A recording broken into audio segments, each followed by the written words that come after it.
우리 다 같이 나누고자 하는 말씀은 디모데전서 1장 12절부터 17절까지의 말씀입니다.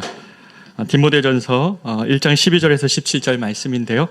우리 한 목소리로 한 절씩 교독하시면서 17절을 우리 합독하겠습니다. 디모데전서 1장 12절입니다.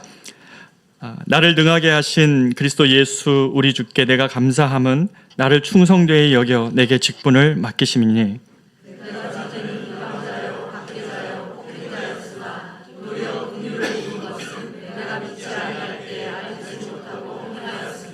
우리 주의 은혜가 그리스도 예수 안에 있는 믿음과 사랑과 함께 넘치도록 풍성하였도다.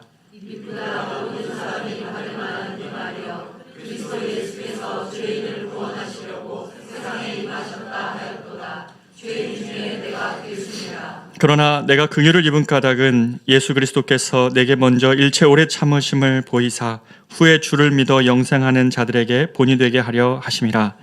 영원하신 왕 곧 썩지 아니하고 보이지 아니하고 홀로 하나이신 하나님께 존귀와 영광이 영원 무궁하도록 있을지어다. 아멘. 대각성 전도집회를 앞둔 수요일 밤이어서 더욱더 기도하는 마음으로 오늘 우리 집회를 준비하게 되는 것 같습니다. 이제 3일 남았는데요. 굉장한 저 개인적으로는 막 씨름도 있고 또 개인적으로는 기도도 더 많이 하게 되고 또 은혜를 구하는 시간인 것 같습니다. 몇 분이 초대되어 오실지 또 어떤 분이 정말 하나님 안에서 예수를 만나는 감격이 있을지 정말 사모하는 마음으로 이번 주일을 이렇게 준비하는 그런 시간을 갖고 있습니다. 이 새생명 축제가 이 대각성 전도집회랑 연결되는 것은 복음이 우리에게 주신 감격이 없으면 저 사람들을 초대하고 그들에게 무엇을 주고 싶을까가 우리에게 확실하지 않으면 사실 새생명 축제가 그냥 지나갈 수 있기 때문에 복음에 대한 감격과 부흥이 우리 안에 다시 한번 회복되기를 원하는 마음으로 이 지금 대각성 전도집회 세 번째 모임을 오늘 갖게 됩니다. 디모데전서는 사도 바울이 기록한 13가지 서신 중에 12번째로 기록된 본문이 오늘 본문입니다.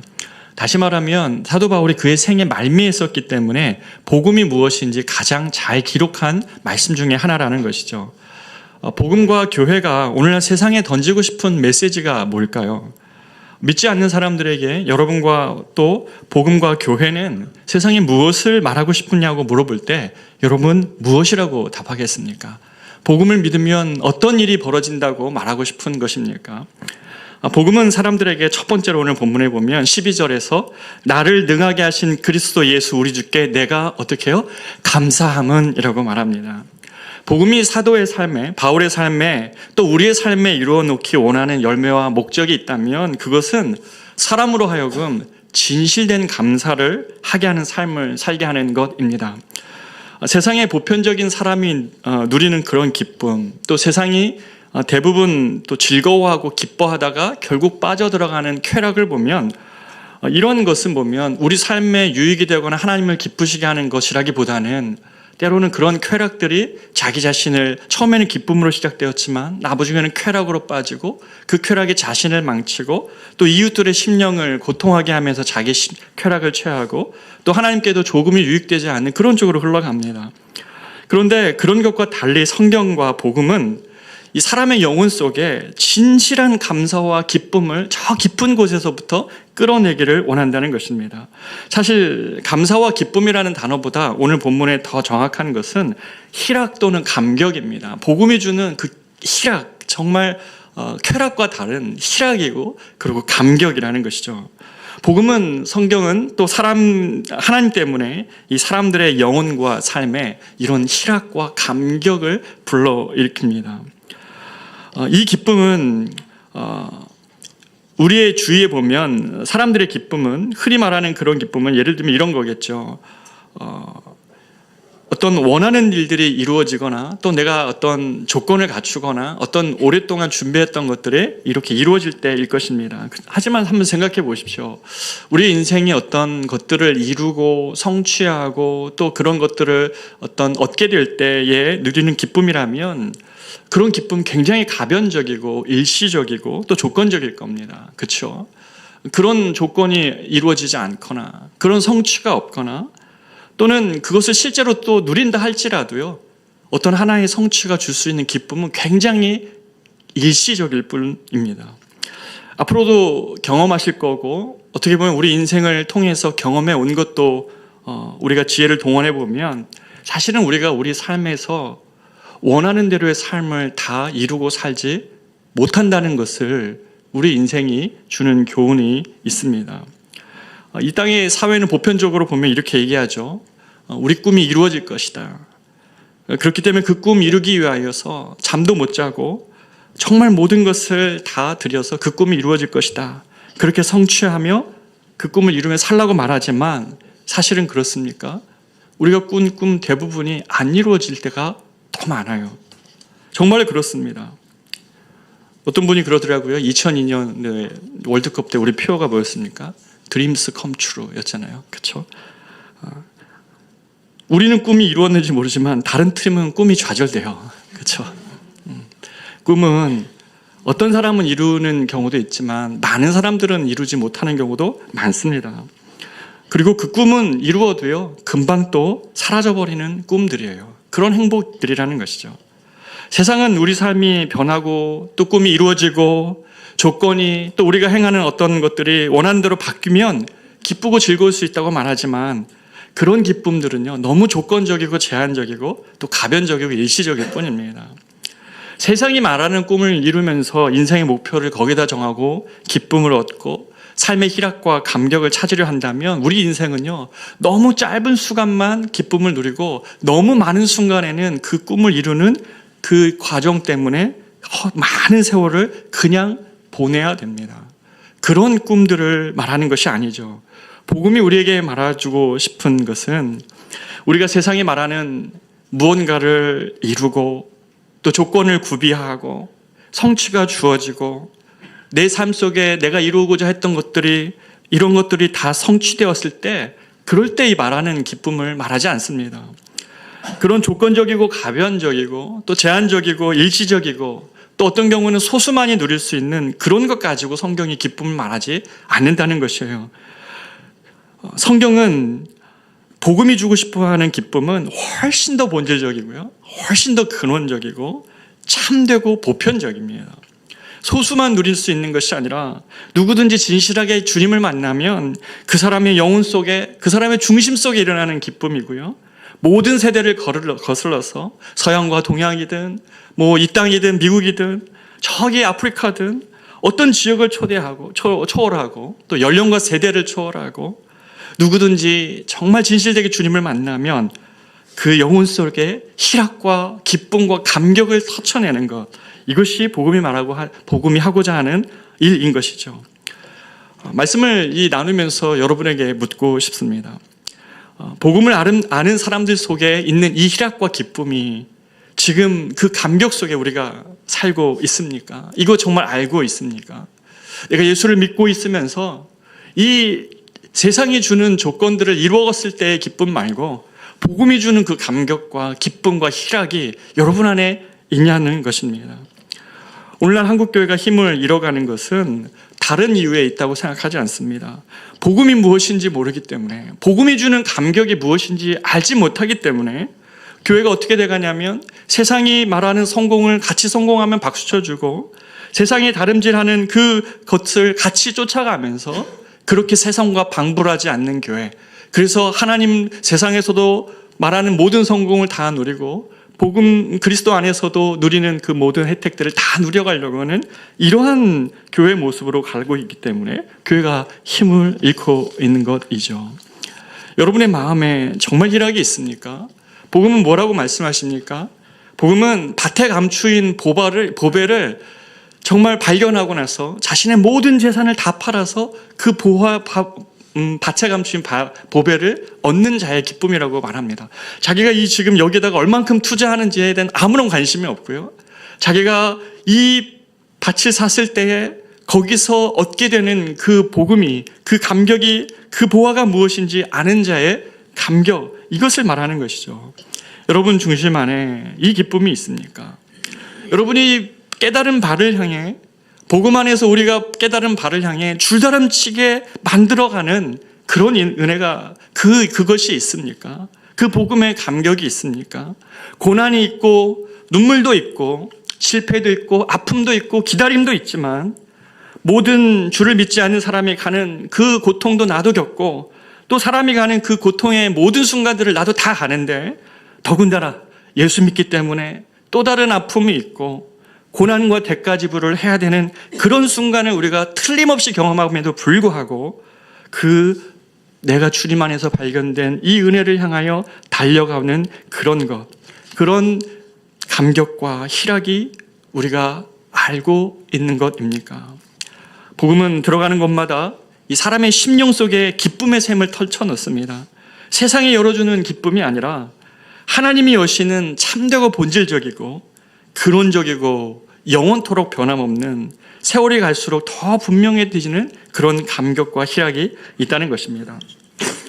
사도에게는 무엇 때문에 사도가 감격하고 감사하고 있습니까? 우리 12절, 13절 상반절을 한번 읽어보겠습니다. 시작. 나를 능하게 하신 그리스도 예수 우리 주께 내가 감사함은 나를 충성되이 여겨 내게 직분을 맡기심이니 내가 전에는 비방자요 박해자요 폭행자였으나. 여기까지 읽겠습니다. 사도 바울의 감격과 희락의 기쁨의 원인이 뭡니까? 그것은 사도 바울의 꿈이 성취되어서가 아닙니다. 사도 바울은 사실은 유대 종교의 지도자가 되는 것이 그의 꿈이었습니다. 그러나 그는 이 꿈이 성취된 것 때문에 자기가 이 감격하고 있는 것이 아니죠. 사도 바울이 지금 감격하고 있는 이유는 자기가 하나님 앞에서 충성되이 여겨지고 있다는 것을 아는 데에서 오는 기쁨이었습니다. 충성되이 그 다음에 뭐요? 여겨지는 것. 충성된 것입니까? 아닙니까? 아니죠. 충성되지 않아요. 충성되지도 않는데 충성된 것으로 여겨주는 것을, 주님이 나를 그렇게 여겨주는 것을 알기에 사도의 가슴에 희락과 감격이 있는 것이에요. 여기 여겨주신다는 이 단어는 우리 모든 기독교 신앙의 그리고 복음의 심장과 같은 단어예요. 충성되지 않아요. 그런데 충성되이 여겨주시는 주님의 마음을 아는 거예요. 그 여겨주심이 이 복음을 아는, 복음을 받은 자의 마음 가운데 있는 이야기예요. 복음이 세상 사람들에게 말하고 싶은 핵심 메시지 중에 하나가 바로 이겁니다. 하나님께서 우리는 비록 악하고 충성되지도 못하고 때로는 부패하고 때로는 추하고 때로는 정말 악한 일만 하는 무익한 종과 같은 우리를 충성되이 여겨서 일꾼 삼아 주신다는 것에 있어요. 여겨주신다라는 말 안에 여러분과 우리의 모든 것을 좌우하는 복음의 핵심과 중추가 바로 여기에 있는 것입니다. 여겨주심. 하나님 우리를 충성되이 여겨주시는데 어떤 우리를 그렇게 여겨주십니까? 13절에 보면 이렇게 기록합니다. 전에는 비방자요, 박해자요, 폭행자요. 바울 사도가 어떤 사람입니까? 예수 믿는 자들을 겁박하고 성도들을 계속 쫓아가면서 괴롭히고 예수의 이름을 모욕하기를 강요하고 성도들을 고통 주고 창피 주면서 폭력을 행사하던 비방자요, 박해자요, 폭행자가 사도 바울입니다. 과거에 자기가 행한 것이라고는 사실은 핍박과 박해와 비방밖에 없는데 하나님께서 오늘 자기를 충성되이 여겨주는 것, 바로 이것을 알기 때문에 그 충성되이 여겨주심 때문에 희락과 감격이 있는 것이에요.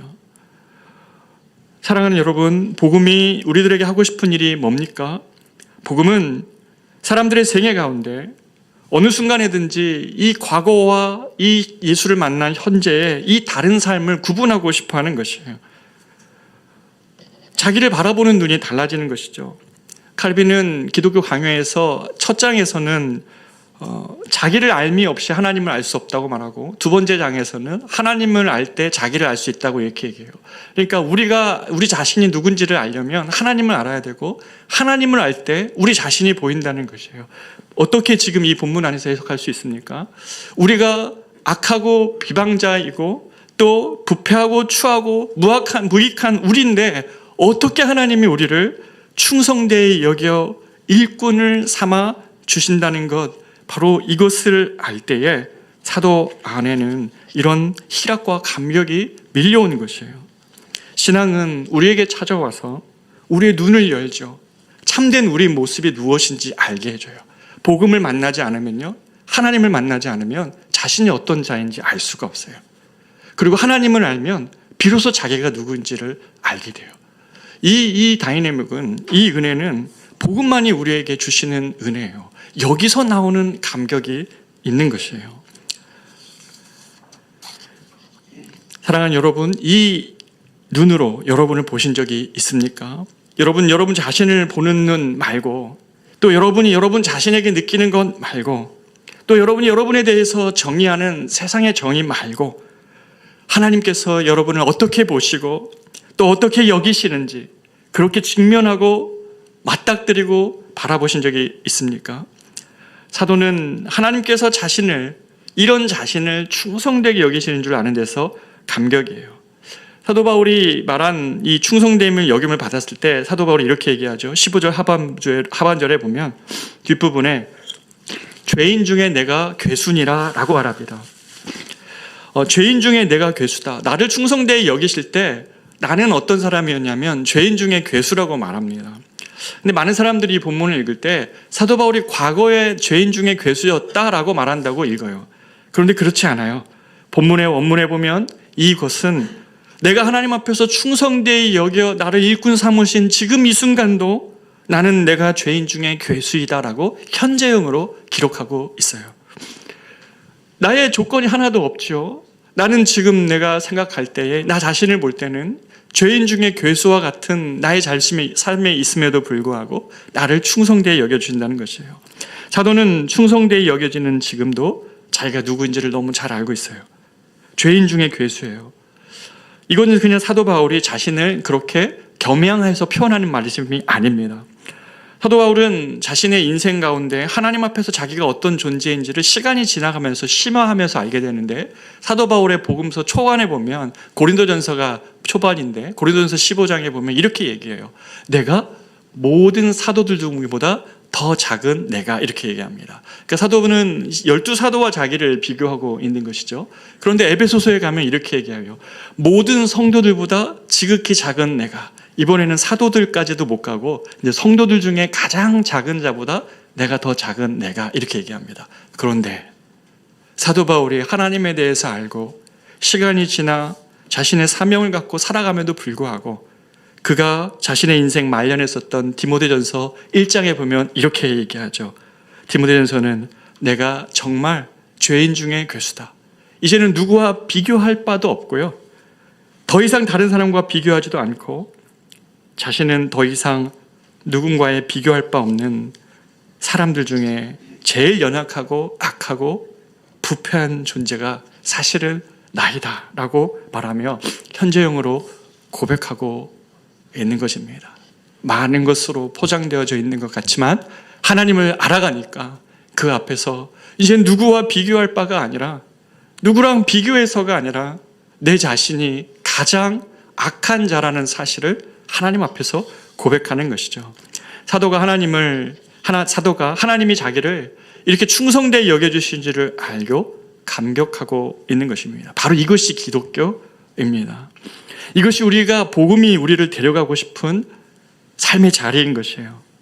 하나님 앞에서 하나님을 알게 되면서 우리의 자신의 본체와 실체를 주님의 은혜가 우리를 벗겨주시면서 알게 되는 것이죠. 자신이 어떤 자인지를 세상이 말하는 방식이 아니라 세상이 말하는 외적인 능력이나 학벌, 재모, 외모, 성취, 업적, 이런 수많은 사람들의 평판에 근거하지 않고 하나님을 만나고 나니까 하나님 앞에서 정직하게 자신을 보게 되죠. 하나님을 앞에서 자신을 보니 어떻습니까? 얼마나 악하고 얼마나 무익하고 얼마나 보잘것없고 부족한지 아는데도 자기를 동시에 하나님이 충성되이 여겨주시며 자신의 일꾼으로 삼으시는 그 감격을 알기 때문에 그 사도 바울 안에는 말할 수 없는 감격이 있는 것이에요. 내가 나은 사람이어서 조금 무엇인가를 갖춰서 내가 지난날에 해왔던 많은 것들이 준비되어서가 아니라 복음을 알면 알수록 자기 자신의 무한한 약함과 부족함과 악함을 알고, 그러나 이런 나를 주님이 충성되이 여겨주시고 계신다는 감격을 아는 것이죠. 사랑하는 여러분, 이런 자들이 복음을 아는 자들입니다. 이런 사람들이, 이런 충성되이 여김을 받은 자들이 사실 교회에 넘쳐나야 돼요. 한국 교회가 무너져가고 있다고 말하고 있을 때는 기독교인의 윤리가 무너져서가 아니에요. 복음의 핵심 지점에까지 사람들이 다다들이지 않은 채 큰 바다에 앞에서 찰랑이는 물가에서 기독교 신앙이 전부인 줄 알고 살기 때문에 그런 것입니다. 너무 치열해진 세상 속에서 사실은 우리에게 정말 내가 이 세상에서 어떤 삶을 살아야 될지에 대한 그런 질문보다는 경쟁에서 이겨야 되고, 당장에 대학생이라면 스펙 쌓아야 되고, 직장인들이라면 남들 이겨서 경쟁해야 되고, 그렇게 정말 교회 안에서는 신앙을 가지고 있지만 밖에 나아가서면 너무나 치열한 경쟁 속에 도출되어서 날마다 살아갈 수밖에 없는 이러한 현실 속에서 우리가 교회조차 다 그렇게 따라가고 있다면 어떻게 이 세대가 복음 안에서 미래를 말할 수 있겠습니까? 한 번이라도 우리가 정말 복음을 알고 있는 자, 사실은 하나님, 내가 어떤 직업을 갖고 있든 어떤 일을 하고 있든 사실은 나는 이렇게 악하고 무익하고 연약함이 내 안에 이렇게 보이는데 나를 향하여 충성된 자라고 여겨주시는 그 주님 때문에 나는 어떻게 살아야 됩니까? 이 시대가 가는 다 그런 길을 가는 것이 아니라 주님 앞에서 한번 무릎 꿇고, 이 교회 어느 곳에 무릎 꿇고 앉아서 주님, 나는 나의 삶을 어떻게 드려야 되겠습니까? 나는 주님을 위하여 어떤 삶을 살아야 됩니까? 라는 하나님 앞에서의 그러한 몸부림과 기도가 성도들에게 사라졌기 때문에 그런 것 아니겠습니까? 이 불의한 세상에서 또 엄청난 풍요와 부요를 약속하면서 이 세상이 전부인 것 같이 살아가는 세상들 속에서 하나님, 나는 천국을 바라보고 살아가는 사람으로서 어떻게 내 삶을 드려야겠습니까? 내가 주님 앞에 어떻게 살아야 되는 것입니까? 이렇게 골방에 앉아서 세상이 뭐라 말하든지 나는 주님이 내게 말씀하시는 그 말씀 가지고, 주님이 내게 기대하시는 그것 가지고 살아가겠노라고, 주님이 내게 어떻게 살라고 말씀하시면 나는 그 말씀대로 살겠노라고 하는 그러한 성도들이 복음을 아는 성도들인 것이죠. 그럴 때만 우리가 세상을 거슬러 살아가는 것이 뭔지 알게 됩니다. 오늘날 너무 얄팍해진 기독교, 너무 형식화되고 손가락을 꽂으면 금방 바닥에 달 것 같은 깊이를 가지고 있는 기독교라면, 예수 믿고 잘 되고 병 낫고 위대하고 훌륭하고 세상의 지도자 되고 인물 되고 좋은 인물 되고 교양적인 사람 되고 훌륭한 도덕군자 되는 그런 기독교로 다 뒤바뀜되는 이런 천박한 기독교로 말하고 바뀌어버리는 것이죠. 남들보다 더 못 가져도 행복하겠다고 행복을 주시고, 아픔이 있는데도 감격을 주시고, 장애와 아픔과 질고와 눈물이 있는데도 희락이 있고, 남들이 다 앞서가는데도 본물을 발견한 농부 같은 감격이 우리 안에 있을 때에, 바로 이럴 때에 그러한 교회, 그러한 성도들이 소망이고, 또 하나님은 그러한 감격을 우리 안에 주시기를 원하시는 것이죠. 저는 생각해 봅니다. 저는 많은 간증 집회가 한때 유행했을 때에 제가 예전에 섬겼던 큰 교회에서 이런 일이 있었어요. 너무나 세상적으로 성공한 분들이 계속 간증을 하시는 거예요. 그러니까 처음에는 그래, 예수 믿으면 나도 저럴 수 있나 보다, 막 그런 큰 꿈을 꿨어요. 세상적으로 성공하신 분, 특별히 기억나는 건 원종수 박사님이에요. 기억나세요? 그분은 기도하면서 이렇게 시험 앞두고 있으면 그 전날 밤에 시험지가 막 머릿속에 이렇게 지나간대요. 얼마나 부러워요. 시험을 앞두고 기도하면 시험지가 막 왔다가 점수 얼마나 잘 받겠어요. 성경을 베고 누우면 성경이 막 머릿속에 들어오고, 저도 막 그러고 싶어 성경 2개 베고 자고 막 정말 많은 사람들이 열광했죠. 그런데 여러분 어떻습니까? 우리 뭐가 문제입니까?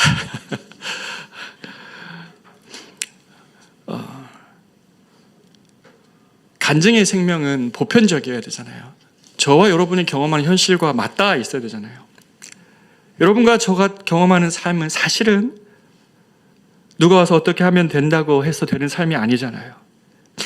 그렇게 평범하고 뒤에서 헤아리면 더 빨릴 것 같은 나의 삶, 좌절하고 아프지만 그렇지만 성경을 연구하면 할수록 말씀하시는 그 기쁨은, 그 성공은 세상이 말하는 그것과 다른 기쁨이에요.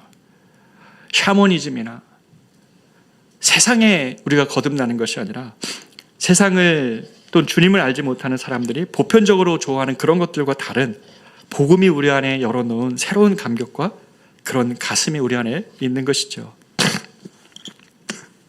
눈물이 있는데도 기쁘고, 또 슬픔이 있어도 기쁘고, 또 참 넘어설 수 없는 장벽과 한계가 우리 안에 있어도 우리 안에 감격이 있는 것이에요. 하나님이 나 같은 자를 충성스럽게 여겨주는 줄 아는 데에서 오는 감격, 이런 불량품 같은 우리를 얼마나 충성되이 여겨주시는지, 이게 사도 바울만이 경험한 것이 아니라 우리 모두를 향하여서, 자격이 없다고 느껴지는 모든 사람들을 향하여서 주님이 충성되이 여겨주심으로 나의 일꾼을 되라고 말씀하시는 이것, 조국교회가 이것을 잃어버린 것입니다. 어떤 직업을 갖고 있든 어떤 일을 하든 내가 너의 어떤 자격 때문이 아니라 내가 너와 함께 일하고자 한다는 이 복음 안에서의 이 초대를 잃어버린 것이죠. 주님 우리에게 말씀하십니다. 너희는 아무리 가리고 덮고 싶어도 세상이 너희를 덮어낼 수 없는 빛이 너희들에게 있다. 너희들은 그런 빛이고 조롱과 손가락질을 받고 있는 이 세상의 현실 속에서도 이 세상이 가릴 수 없는 이 세상 가운데 세상의 빛이요 세상의 등불이라고 주님은 우리에게 말씀하십니다. 살아가는 여러분, 야성들을 다 잃어버려고 하고 있는 이 세상 속에서 우리가 정말 깨달은 대로 살아갈 수 있는 은혜를, 이 땅밖에 소망 없는 사람들과는 좀 다르게 살아갈 수 있는 복음이 우리 안에 있다는 사실을, 그 야성을, 그 믿음을, 그 은혜를 다시 한번 회복하는 저와 여러분 되시기를 진심으로 바랍니다. 하나님이 우리 같은 자들을 충성스럽게 여겨주기 때문에 사도의 가슴에 희락과 감격이 멈추지 않는데요. 이 일이 그러면 어떻게 가능해서 일어납니까? 한번 생각해 보십시오. 하나님은 죄를 보지도 못하는 분이시고 하나님은 공의로운 분이십니다. 거룩하신 분이신데 어떻게 죄인들을 의롭다 하시고 충성되이 여겨주시는 것이 가능한 분이십니까? 우리들의 죄와 연약함이 다 있는데 어떻게 그 사람을 충성되이 여기며 의롭다 말씀하시는 것입니까? 복음은 그것이 정말 일어났다고 말합니다. 그게 가능하다고 말합니다. 하나라도 작은 부분이라도, 손톱만큼 부분이라도 여러분과 우리 안에 있는 그 무엇 때문에 주님이 그렇게 바라보시는 것이 아니라 오직 온전하고 완전한 형태로 오직 하나님의 성품 때문에 우리 안에 그 일이 일어났다고 말합니다. 오늘 본문은 그 성품에 대해 뭐라고 얘기합니까? 13절과 16절을 한번 보십시오. 13절과 16절에 보면 13절에 도리어 긍휼을 입은 것은, 우리가 그런 자인데 도리어 긍휼을 입은 것은, 16절 보십시오. 그러나 내가 긍휼을 입은 까닭은, 사랑하는 여러분, 무엇 때문에 이러한 일이 가능하다고 얘기하는 것입니까? 사도 바울이 이렇게 자기 자신을 생각하는 것은 하나님의 바로 이 성품, 긍휼 때문에 그런 것입니다. 우리 같은 죄인들에게 복음이 말하고 싶은 것이 무엇입니까? 아무 자격도 공로도 조건도 없는 우리들에게 하나님의 긍휼이 밀물듯이 들어와 버렸다는 것이에요. 하나님의 긍휼이 우리 삶으로 흘러 들어와서, 밀려 들어와서 우리 삶이 복되게 되었다는 말씀입니다. 하나님께서 우리 안에 있는 그 무언가를 보신 것이 아니라 우리들 속에 예수 믿고 나면 어떻게 될 가능성과 귀함이 보여서가 아니라, 여러분과 저와 예수 믿고 나서 많이 달라졌습니까? 여러분이 어떻게 말씀하실지 모르지만 저는요, 제가 목사가 되고 담임 목사가 되면 더 좋은 사람 되는 줄 알았어요. 아니에요. 여전히 저를 괴롭히는 죄의 영향력과 또 그런 모습이 있어요. 사도 바울이 인식하고 있는 것처럼 그가 복음을 더 이상 계속 알고 있는데 자기가 죄인 중에 괴수라고 말하는 바로 그런 자기 자신을 보는 눈들이 더 열려서 더 부끄러워져요. 하나님이 우리 안에 있는 무슨 가능성과 복음을 알기 때문에 이 사람이 하나님 나라를 위해서 위대한 일을 할 것 같구나. 그래서 긍휼하게 여기시는 게 아니시라는 것이에요. 사랑하는 여러분, 하나님 나라는 그런 좀 쓸만한 인물 될 것 같은 사람들 모아서 만들어가는 나라가 아닙니다. 주 안에 사랑하는 여러분, 성경은 그런 우리 속에 있는 가능성이나 공로나 자격이나 자질이나 어떤 귀함이나 선함이나 착함이나 아름다움 때문이라고 말하지 않고 성경은 뭐라고 얘기합니까? 전적으로 부패한 타락한 우리 자신에 근거하지 않고 하나님의 성품 때문에, 하나님이 우리를 어떻게 여기셨다고요? 긍휼히 여겨주셨다는 것이에요. 14절은 또 뭐라고 얘기합니까? 하나님의 성품의 또 다른 측면, 우리 주의 은혜가 그리스도 예수 안에 있는 믿음과 사랑과 함께 넘치도록 풍성하였다. 우리 주의 은혜가 어떻게 해요? 넘치도록 풍성하였다. 성경은 우리에게 하나님의 성품에 대해서 두 가지를 말하고 있어요. 이 두 가지가 뭐냐면 하나님의 긍휼과 하나님의 은혜예요. 이게 복음의 정수입니다. 이 두 단어는요, 죄 가운데 있는 사람의 가련한 상태와 이 가련한 상태에 있는 그들을 향한 하나님의 크신 사랑을 표현할 때 하나님이 그들을 긍휼히 여기셨다. 죄 가운데 있는 그들을 향하여, 전적으로 부패하고 무능한 그들을 향하여, 정말 죄 가운데 거하는, 고통하는 그들을 향하여 하나님이 크신 사랑을 표현할 때 그를 긍휼히 여기셨다. 그리고 그에게 은혜를 베푸셨다라고 말하는 것입니다. 성경은 하나님을 표현하는 많은 단어가 있지만 이 죄인들의 가련한 상태를 다루어내시는 하나님의 사랑의 두 가지 표현이 긍휼과 은혜입니다. 긍휼이 무엇입니까? 긍휼은 스스로 도울 길이 없는 무력한 자를 불쌍히 여기시는 것입니다. 스스로 많은 아픔과 문제가 있고요. 그런데 그 스스로를 도울 재간이 자기 안에 하나도 없는 것이에요. 스스로의 아픔과 무기력함을 이겨낼 힘이 그 안에 없는 것입니다. 그런 사람들을 향해서 네가 죄인이니까 마땅히 당할 고난이라고 말씀하시지 않고, 주님이 그렇게 여기시지 않고, 네가 죄인이니까, 네가 그렇게 네 삶을 망가뜨렸으니까 그렇게 살라고 말씀하시지 않고, 우리의 가련한 상태에서 필요한 수많은 것들을, 그 가련한 상태를 이겨낼 수 있는 모든 것을 공급하시는 하나님의 성품, 그것이 긍휼이에요. 자신을 긍휼히 바라봐 주시는 하나님의 은혜를 만나는 것이죠. 하나님이 긍휼히 여겨주셨기 때문에 우리 같은 자들이 충성되이 여겨주는 복을 누리는 것입니다. 이것이 복음입니다. 아무리 나쁜 삶을 살았을지라도, 아무리 깨지고 실패한 삶을 살았을지라도, 그 사람에서 구원해낼 아무런 능력이 자기 안에 없을지라도, 이게 하나님의 긍휼이 자신의 삶에 물밀듯이 들어와서 그 하나님의 긍휼을 입은 자로, 그 하나님의 긍휼을 아는 자로 살게 하는 것, 이게 복음인 것이죠. 복음의 또 다른 심령이 뭡니까? 은혜입니다. 이 은혜는 설명이 굉장히 어려워요. 사랑처럼 어려워요. 사랑이라는 것은 사람들이 다 알고 있기 때문에 정의하기가 어렵고, 은혜도 다 알기 때문에 정의하기가 어려워요. 그래서 어떤 사람들에게 은혜가 뭡니까? 그러면 은혜는 그냥 믿는 거죠. 뭐 그렇게 얘기하고, 은혜가 도대체 정말 중심이 뭡니까? 라고 얘기하니까 이렇게 얘기하는 분이 있었어요. 은혜 받으면요, 어느 날 갑자기 등골이 막 짜릿짜릿하고 막 땀이 막 흘러면서 뭔가 막 체험한 것 같고, 이게 이제 은혜라고 말하는 경우가 많이 있는데요. 은혜는 이 두 가지를 전제하는 거예요. 뭐냐면 은혜 받는 사람 편에서 아무런 공로가 없어요. 아무 조건도 구비하지 못했다는 것이에요. 하나님은 내가 은혜를 받았다는 것은 뭐냐면, 내가 하나님의 그 아들을 나에게 내어주시기 위한 그 사랑에 있어서 아무런 공로와 조건이 없었다는 사실을 인식하는 거예요. 작은 것도 충족하지 못했다는 것, 이것이 은혜가 가진 첫 번째 의미입니다. 두 번째는, 그런데 그런 자격을 갖추지 못한 사람에게 하나님께서 베풀어 주신 선물이 너무 큰 거예요.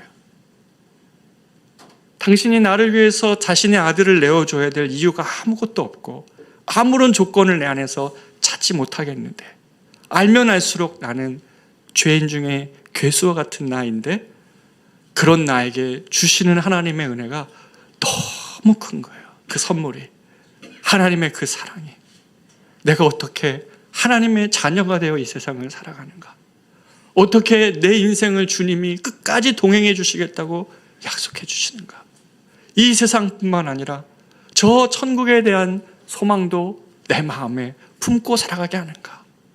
나는 이 은혜를 받을 만한 아무런 조건이 없었는데 너무 크신 사랑을 주님이 주셨다는 사실을 깨닫는 것이에요. 이 두 가지가 합쳐서 은혜라고 말하는 것이에요. 죄인의 이 가련한 상태를 향하여 하나님의 물밀듯한 긍휼이 들어오고 그 긍휼 속에서 하나님의 은혜를 만나는 거예요. 당신이 어떻게 나에게 이런 일을 하실 수 있습니까? 이것이 복음이에요. 이번 새생명 축제에 오시고 있는 분들에게 그분들의 영혼 안에 일어나는 일들을 있다면 바로 이것이에요. 하나님의 말로 다 할 수 없는 긍휼과 하나님의 크신 은혜를 깨닫는 것입니다.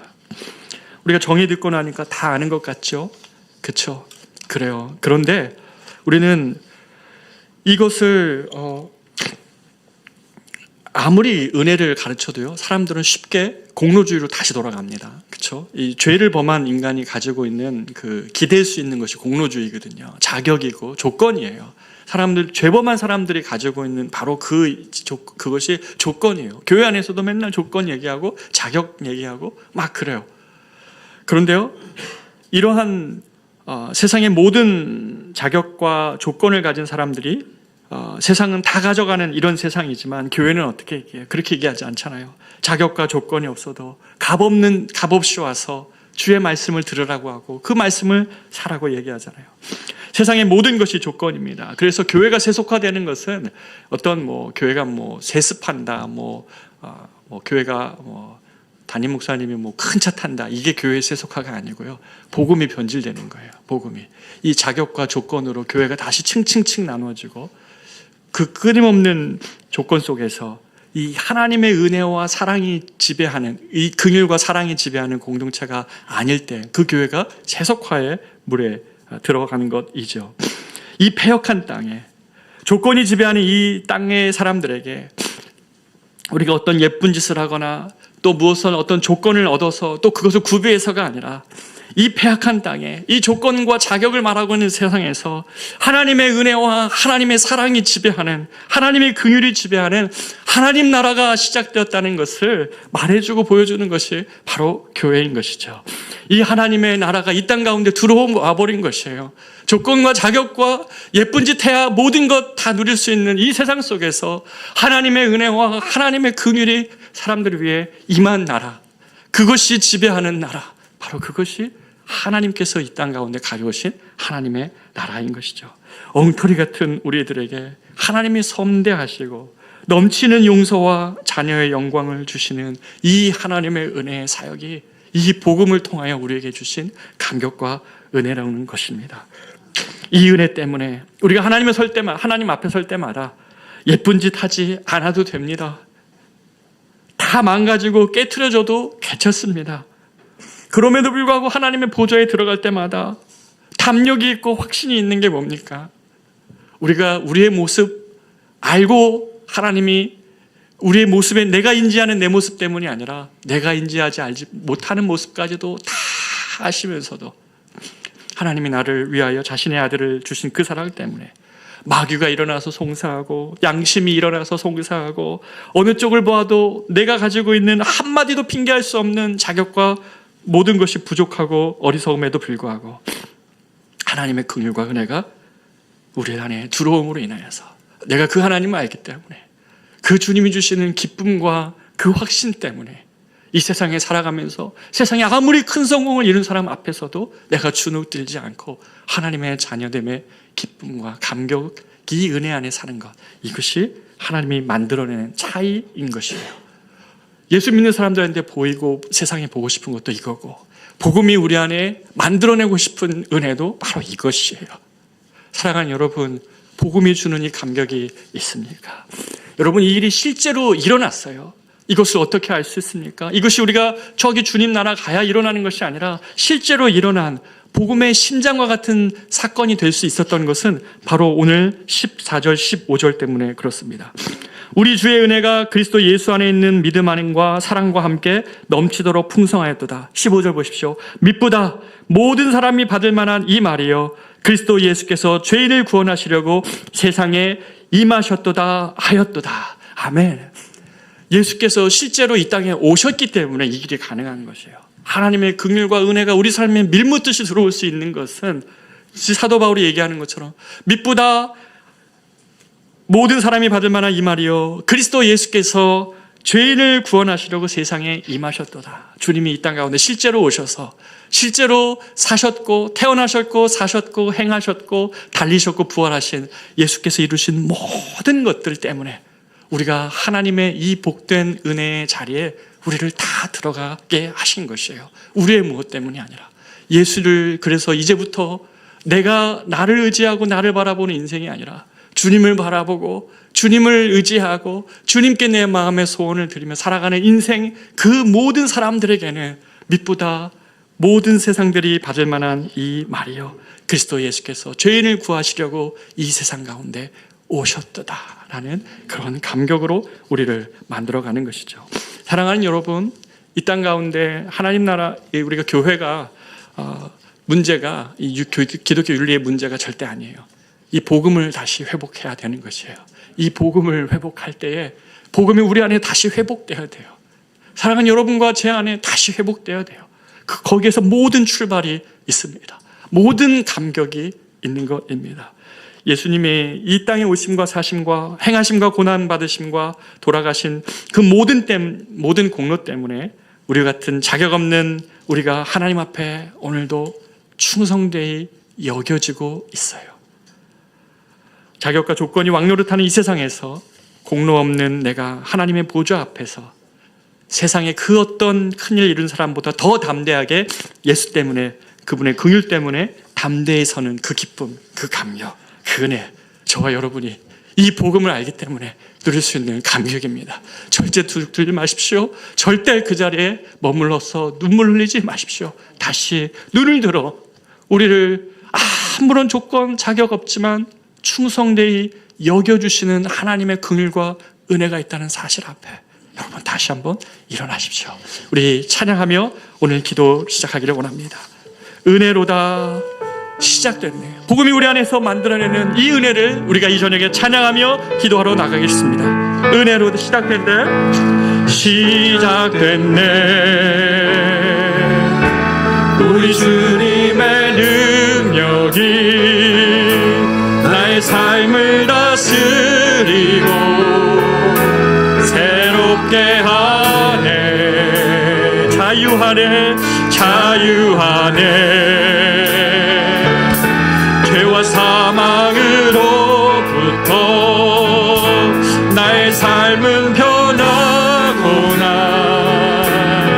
충만하네. 시작됐네. 시작됐네. 우리 주님의 능력이 나의 삶을 다스리고 새롭게 하네. 자유하네. 자유하네. 죄와 사망으로부터 나의 삶은 변하구나. 충만하네. 우리 눈을 감고 은혜로다. 은혜로다. 주의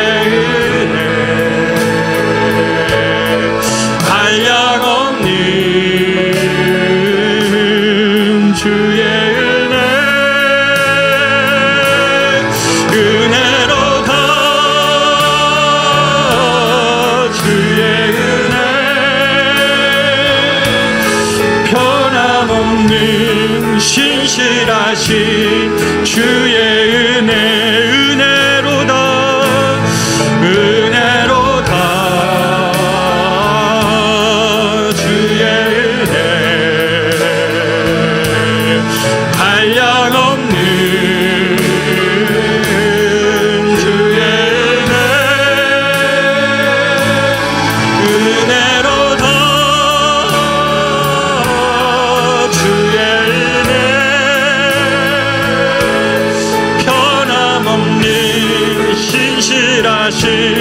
주의 은혜.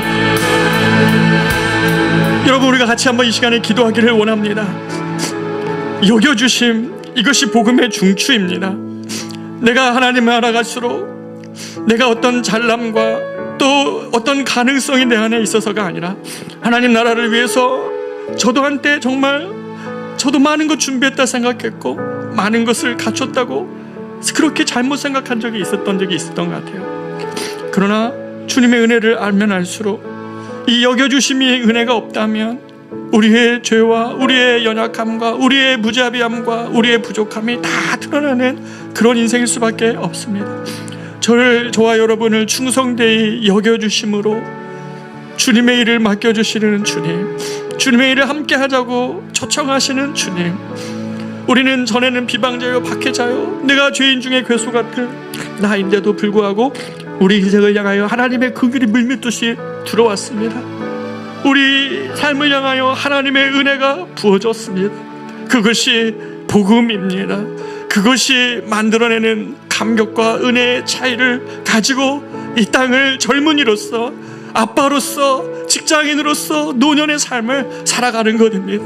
우리가 이 시간에 같이 한번 기도하기를 원합니다. 오 주여, 내 인생에 물밀듯 들어온 주의 긍휼과 하나님의 그 놀라우신 은혜, 아무런 공로 없는 나에게 하나님의 위대하신 아들을, 사랑을 우리에게 베풀으신 주님을 향하여 내가 신뢰하며 이 세상이 말하고 있는 가장 위대한 사랑 앞에서도 주눅들지 않고 담대함으로 하나님의 보좌 앞으로 나아갈 수 있는 이 자녀됨의 영광과 은혜와 감격을 가지고 살아가겠습니다. 주여, 나를 도우시고 나를 더욱더 이끄시고 내가 주님을 더욱더 사랑하게 해달라고 우리가 이 시간에 같이 한번 이 복음의 은혜를 붙잡고 나아가며 기도하기를 원합니다. 기도하겠습니다. 존귀하신 아버지 하나님, 그렇습니다. 우리에게 하나님 이 여겨주심의 놀라운 은혜가 있습니다. 시간이 지나면 더 나은 사람이 되는 것 같았고, 시간이 지나면 더 많은 것을 감당할 수 있는 사람이 되는 줄 알았고, 시간이 지나면 하나님 내가 주님 나라에 더 쓸모가 있는 사람인 것처럼 여겨줄 수 있는 것처럼 생각했습니다. 오, 그러나 하나님 아버지, 사도 바울의 인식처럼 시간이 지날수록 오히려 하나님을 알고 나 자신을 알 때에 더욱더 하나님 부족함과 더욱더 자격 없는 은혜를 합니다. 하나님 아버지, 우리가 세상에 말하는 기쁨을 하나님 예수 안에서 추구하다가는 하나님 우리 다 망합니다. 하나님 그것이 복음이 우리에게 주시고자 하는 감격과 은혜가 아니기 때문에 아버지 하나님, 우리에게 주시는 자녀됨의 영광과 복됨과 자격과 하나님 그 자신감과 담대함이 아니기 때문에 아버지 하나님 우리가 그대로 살아갈 수 없습니다. 오 하나님 아버지, 이 사도 바울의 인식에 우리가 다가가게 하여 주시옵소서. 하나님 자격 없는 우리를 향하여 물밀듯이 밀고 들어오시는 당신의 긍휼을 알게 하여 주시옵소서. 사랑하는 우리 거맨시교회 성도들에게 하나님이 은혜를 주시고 이 하나님의 긍휼을 알게 하여 주시옵소서. 하나님, 이 복음을 아는 자가 하나님 앞에서 누리는 그 차이를 만들어낸 삶, 우리 안에 비록 고통이 있고 우리가 세상에 말하고 하는 사랑하는 고통을 다 똑같이 겪고 오히려 하나님 예수 때문에 감당해야 될 수고가 더 있고 아버지 하나님, 그렇게 하나님 우리가 다 하나님 사람이기는 하지만 그럼에도 불구하고 하나님 우리가 결코 포기할 수 없는 밭에 감추의 모아처럼 아버지 하나님, 내가 어떤 대가를 치르는 것보다 내가 주님 안에서 얻게 된 그 복음의 감격이 더 커서 아버지 하나님 얼마든지 하나님 내가 들을 수 있겠노라고 고백하며 나아갈 수 있는 이 복음이 주시는 위대한 감격 앞으로 사랑하는 우리 거맨시교회 성도들을 불러주시기를 원하고 기도하고 간절히 간구합니다.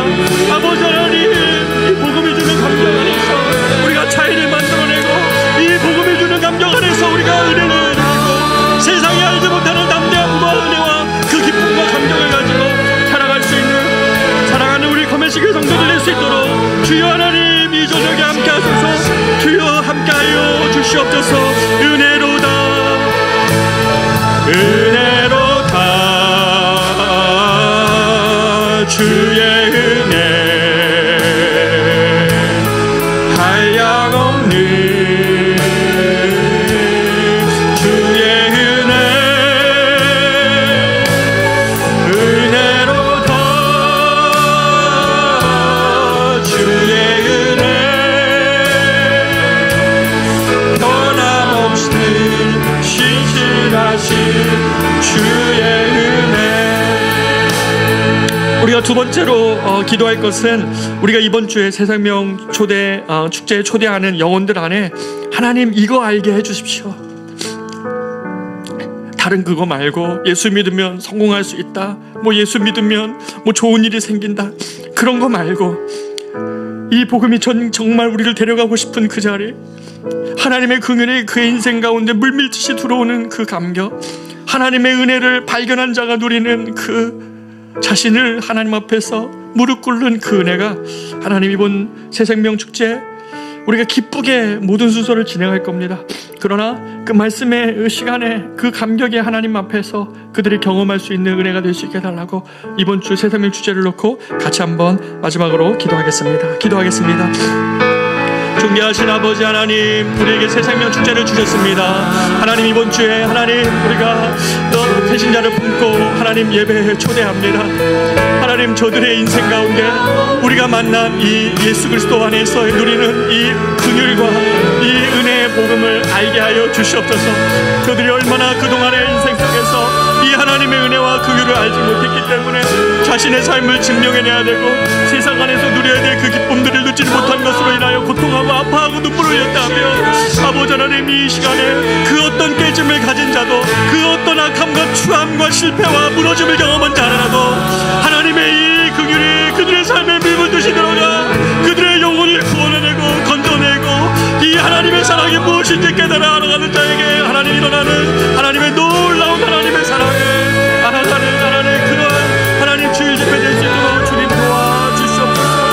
오 하나님, 저는 지혜가 부족합니다. 하나님 저는 하나님 말이 부족합니다.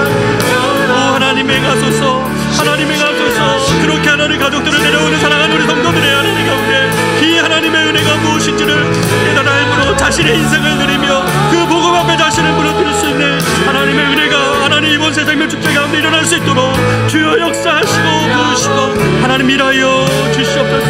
그 주님을 찬양합니다. 그 주님을 찬양합니다. 주님을 찬양합니다. 주님을 바랍니다. 주님을 기대합니다. 주여 찬양합니다. 주님 바랍니다. 주님 의지합니다. 주님 높여드립니다. 마지막으로 은혜로 돌아 천천히 은혜로 다 주의 은혜 한량 없는 주의 은혜 은혜로 다 주의 은혜 변함없는 신실하신 주의 은혜.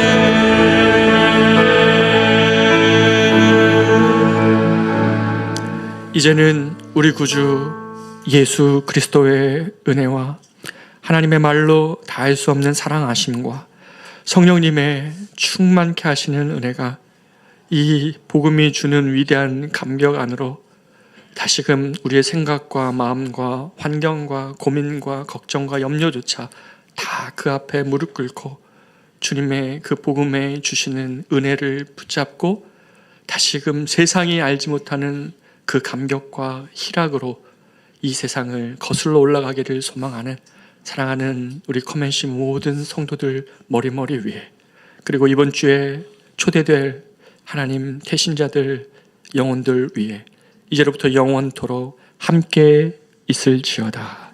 아멘.